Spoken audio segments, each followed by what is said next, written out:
হামে মৃত্যু ছাড়িয়েছে 450 জন। বড় কোনো চুক্তি ছাড়াই যুক্তরাষ্ট্র ফিরে গেছেন ডোনাল্ড ট্রাম্প। আর কি হয়েছে বিশ্বে জানাবো 3 মিনিটের বিশ্ব সংবাদে।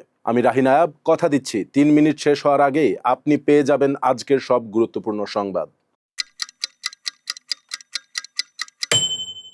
হাম ও হামের উপসর্গ নিয়ে সারা দেশে 24 ঘন্টায় 12 জন শিশুর মৃত্যু হয়েছে। এবছর দেশে হামের প্রাদুর্ভাব শুরু হওয়ার পর মোট মৃত্যু এখন 451 জন। স্বাস্থ্য অধিদপ্তরের সর্বশেষ প্রতিবেদন বলছে 12 জন শিশুর মধ্যে 8 জনের মৃত্যু হয়েছে হামের উপসর্গ নিয়ে, বাকি 4 জনের মৃত্যু হয়েছে হামে। এর আগে 4 মে একদিনে সর্বোচ্চ 17 জন শিশুর মৃত্যু হয়েছিল।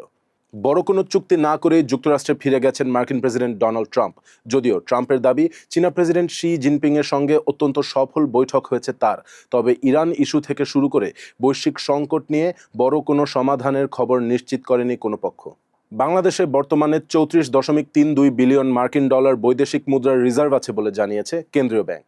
জ্বালানি সংকটের কারণে ভারতের রাজধানী নয়াদিল্লিতে সরকারি কর্মচারীদের জন্য ওয়ার্ক ফ্রম হোম ব্যবস্থা চালু করেছে রাজ্য সরকার। বৃহস্পতিবার দিল্লির সরকার জানিয়েছে মধ্যপ্রাচ্যে চলমান যুদ্ধের কারণে বৈশ্বিক সরবরাহ ব্যবস্থায় চাপ তৈরি হওয়ায় এই সিদ্ধান্ত নেওয়া হয়েছে। আনুষ্ঠানিকভাবে আম পাড়া শুরু হয়েছে রাজশাহীতে। শুক্রবার মৌসুমের শুরুতে বাজারে উঠেছে গুটি আম। প্রথম দিনে গাছ পাকা গুটি আমের দাম ছিল 1320 টাকা মন। সরকারের পূর্ব ঘোষণা অনুযায়ী ম্যাঙ্গো ক্যালেন্ডার অনুযায়ী দেশের অন্যান্য জেলা থেকে বিভিন্ন জাতের আম পর্যায়ক্রমে বাজারে উঠবে। অপরিপক্ক আম বাজারে ওঠালে জরিমানার কথাও জানিয়েছে জেলা প্রশাসনগুলো। বিস্ময়কর বারমুডা ট্রায়াঙ্গেলের রহস্য উন্মোচনের দাবি করেছেন একদল মার্কিন বিজ্ঞানী। কার্নেগি সায়েন্সের ভূকম্পবিদ উইলিয়াম ফ্রেজার এবং ইয়েল বিশ্ববিদ্যালয়ের জেফ্রি পার্কের নেতৃত্বে পরিচালিত এক গবেষণা বলছে বারমুডা এমন এক ধরনের ভূতাত্ত্বিক গঠনের উপর দাঁড়িয়ে আছে যা পৃথিবীর আর কোথাও দেখা যায়নি। দ্বীপটির গভীর ভূগর্ভের গঠনের কারণে পৃথিবীর অন্যান্য সমুদ্র অঞ্চলের চেয়ে পরিবেশ আলাদা।